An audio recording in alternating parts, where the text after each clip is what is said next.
নমস্কার। এই মুহূর্তের বিশেষ গুরুত্বপূর্ণ খবর। ভারতীয় রাজনীতিতে বিরল ঘটনা। মণিপুরের এক কেন্দ্রেই এবার ভোট হচ্ছে দু দফায়।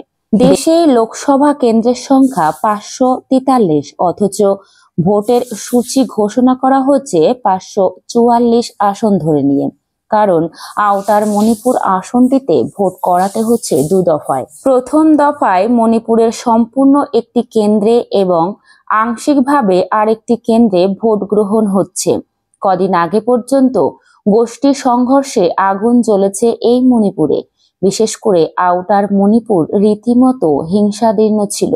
ফলে গোটা এনার মণিপুরে শুক্রবার ভোট হলেও আউটার মণিপুরে প্রথম দফায় ভোট করানো হচ্ছে আংশিকভাবে। কমিশন সূত্রের খবর, ইনার মণিপুরের 32টি বিধানসভাতেই শুক্রবার সকাল থেকে শান্তিপূর্ণভাবে ভোট হচ্ছে। আউটার মণিপুরের শুধু চোরাচাঁদপুর এবং চান্দেল জেলার 15টি বিধানসভা আসনে ভোট গ্রহণ হচ্ছে শুক্রবার।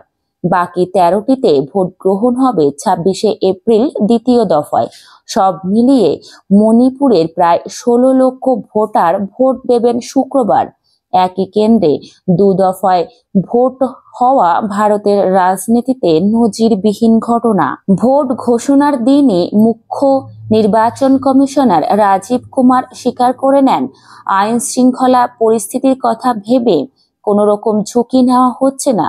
তিনি জানান, মণিপুরের দুই কেন্দ্রের মধ্যে একটিতে ভোট হবে দু দফায়।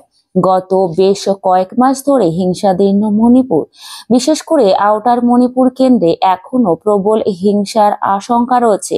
তাই ওই কেন্দ্রটিতে ভোট হবে দু দফায়।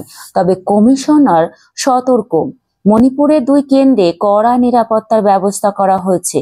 সকাল 11টা পর্যন্ত অন্তত কোনো হিংসার অভিযোগ এখনো আসেনি।